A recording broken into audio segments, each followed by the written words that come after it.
थोड़ा ख़राब हो गया, जिसकी वज़ह से फेंकना पड़ रहा है, और जो मँगाए थे उन्होंने लेने से मना कर दिया, जिसकी वज़ह से 40-50 हज़ार रुपए का नुकसान तो हुआ ही है।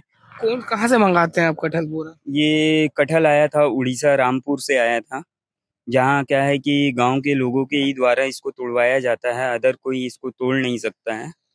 फेंकने के अलावा और कोई दूसरा रीज़न भी नहीं है और मतलब कोई दूसरा चारा भी नहीं है। माल खराब हो गया था इसलिए वो लोग लेने से मना कर दिए। हाँ। कौन कौन सा मंडी में देते हो यहाँ पे दुर्ग भिलाई में? तो आप कुछ बचेगा ही सच? आप बोल रहे 4 टन माल था, कुछ ठीक है अभी है बेचने लायक है? मुश्किल से 1 टन माल निकलेगा।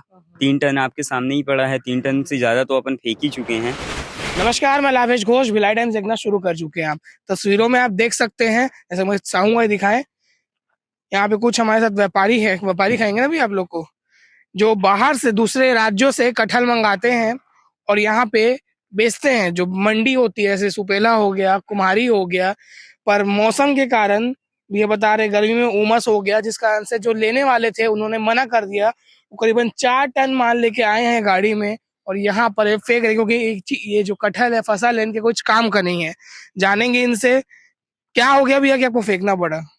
माल क्या है कि गर्मी के वजह से, उमस के वजह से थोड़ा ख़राब हो गया, जिसकी वजह से फेंकना पड़ रहा है, और जो मँगाए थे उन्होंने लेने से मना कर दिया, जिसकी वजह से 40-50 हज़ार रुपए का नुकसान तो हुआ ही है। साथ में वहाँ क्या है कि जो लेबर हैं, जो किसान हैं, उनको तो हमको नकद पेमेंट करना पड़ता है, तो उनको तो हमने नकद पेमेंट किया है। और क्या है कि इस नुकसान के वजह से व्यापार में भी थोड़ा अब घाटा तो सहना ही पड़ेगा। हुँ। कौन कहाँ से मंगाते हैं आप कटहल पूरा? ये कटहल आया था उड़ीसा, रामपुर से आया था। जहाँ क्या है कि गाँव के लोगों के ही द्वारा इसको तुड़वाया जाता है, अदर कोई इसको तोड़ नहीं सकता है। तो गाँव के लोगों ही द्वारा इसको तुड़वाया जाता है, और उनसे क्या है कि तुड़वाने के बाद उनको हमको रकम देना पड़ता है, और जो हमारे मज़दूर हैं, हम्म। जो गाड़ी सेट करते हैं, गाड़ी में माल जमाते हैं, तो उन सबको रोज़ी देने के बाद जिनके यहाँ का पेड़ रहता है या जो भी है, जैसा भी है, तो उनको मतलब कि हमको उनको भी पैसा देना पड़ता है और लेबर को भी पैसा मतलब वहाँ देना पे पड़ता लगता है तो वो लोग खुद तोड़ के ऐसा बेचते नहीं है, आपको है। लेबर पेमेंट वगैरह पूरा अरेंज करके हाँ, देना पड़ता है? हाँ, पूरा लेबर ये पहली पेमेंट। बार ऐसा हुआ है कि पहले भी कभी ऐसा हुआ है? पहले ये क्या है कि 2-3 बार ऐसा हो चुका है। मौसम खराब होने के कारण भी इसमें क्या है कि नुकसान तो होता ही है, अब कच्चा माल है, नुकसान है, तो अब उसकी भरपाई देखिए अब कैसे किया जा सकता है। कैसे उस मतलब जब 40-50 हज़ार रुपए जो इकट्ठा किए होगे, मतलब ऐसे बड़ी मुश्किल से इकट्ठा किए होगे, फिर ऐसा डूब रहा है तो क्या क्या सोचे हो फिर? अब क्या है कि कच्चा धंधा ही ऐसा रहता है, अब डूबे चाहे नुकसान हो, वो तो अपने को ही झेलना पड़ता है। इसलिए अब उसके लिए तो कुछ किया जा नहीं सकता है, और फेंकने के अलावा और कोई दूसरा रीज़न भी नहीं है और मतलब कोई दूसरा चारा भी नहीं है। माल खराब हो गया था इसलिए वो लोग लेने से मना कर दिए। हाँ। कौन कौन सा मंडी में देते हो यहाँ पे दुर्ग भिलाई में?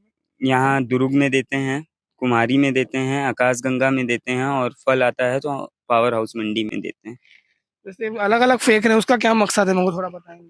अलग अलग अलग फेंकने का कारण ये है कि वो पक के खराब हो चुका है नी।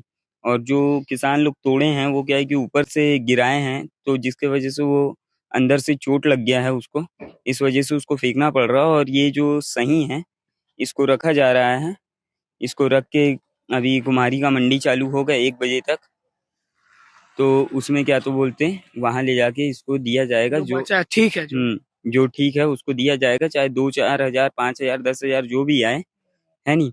तो उससे क्या होगा कि एक गाड़ी का किराया निकल जाएगा। क्या है कि वहां जाने तक के लिए भाड़ा निकल जाएगा, है नी। गाड़ी में डीजल डालने का पैसा आ जाएगा, उतना काफी है। बाकी अब वहाँ के जो व्यापारी लोग हैं, उनसे कांटेक्ट करके अब फिर से मंगवाया जाएगा माल। हाँ, तो उनका इस बार का पेमेंट या जो भी है, जैसा भी है, उसको रोक के माल मंगवा के फिर उसको कवर किया जाएगा। तो आप कुछ बचेगा ही सच? आप बोल रहे 4 टन माल था, कुछ ठीक है अभी है बेचने लायक है? मुश्किल से 1 टन माल निकलेगा। 3 टन आपके सामने ही पड़ा है, 3 टन से ज़्यादा तो अपन फेंक ही चुके हैं। मुश्किल से 1 टन माल निकलेगा। अब 1 टन का जो भी बन जाए, जिसमें से क्या है कि इसमें कमीशन दलाल लोग का भी रहता है, तो वो भी अपना कमीशन खाएँगे। अ, 8% कमीशन बोलते हैं। अब देखिए 10,000 का बिकेगा तो उनका 8% के हिसाब से वो काटना पड़ेगा। तो आपका जैसे ये है, आप हुँ, वैसे भी कर सकते हो, जो ठीक है उसको किसी हुँ। मतलब कई जन होते हैं ना, मतलब सिल्वर अनाथालय वाला अगर वहां पे दे सकते थे फेंकने से बढ़िया। तो पका माल देखिए क्या है कि पका माल किसी को देंगे और जो भी है फिर वो देने के बाद भी बोलेगा कि ये खराब माल दे हाँ दिए। खराब माल दे दिए हैं। इस वजह से क्या है कि इसको मवेशी या गाय वगैरह कोई भी खा सकते हैं। खा सकते हैं, छिलका है तब भी उसको। हाँ वो क्या है कि फूटा फूटा जो है जो ज्यादा पक गया उसको दबाएंगे तो वो ऑलरेडी निकल जाएगा, तो मवेशी खा लेंगे, इस वजह से यहाँ पे डंप किया गया है। आप खड़े हो, ये ऊपर से छाट रहे हो, कैसा मतलब दुख लगता है? इतना मतलब मेहनत से मंगाओ, उसको फेंकना पड़ता है। दुख लगता ही है भैया, क्या है, इतना मेहनत करके हम लोग लोड करके लाते हैं और यहाँ पर व्यापारी अगर नहीं खरीदता है तो टोटल नुकसान है अपना। मतलब सपोर्ट सपोर्ट नहीं करते, जो थोड़ा खराब जो अच्छा माल है उसको तो खरीद सकते, तो वैसा भी नहीं करते सही रेट में। और जो अच्छा माल रहता है उसको क्या है व्यापारी छटवाने की कोशिश भी नहीं करते, क्योंकि उनका लेबर पेमेंट उनको देना पड़ता है। इस वजह से अपने को खुद काम करके फेंकना पड़ता है इसको। मतलब ऑल ओवर है तो नुकसान ही है। आप मंगाए मेहनत से पर नहीं हुआ। जैसे कि आपने देखा, हमने आपको दिखाया था कि साजा में किस तरीके से किसान खरबूज रोड सड़क किनारे फेंक रहे थे। सुबह सुबह हमने देखा कि ये लोग कटहल फेंक रहे हैं, तो हमने सोचा इनसे बात किया जाए, उनकी तकलीफ जाना जाए। इनका कहना है कि मौसम के खराब जो खराबी आई है उस कारण से कटहल पक गया, उन्होंने फेंकने में मजबूर हो गए हैं, क्योंकि जो व्यापारी है वो खरीद नहीं रहे हैं। ऐसी न्यूज और अपडेट के लिए देखते रहिए भिलाई टाइम्स को। चैनल को सब्सक्राइब जरूर करें। धन्यवाद।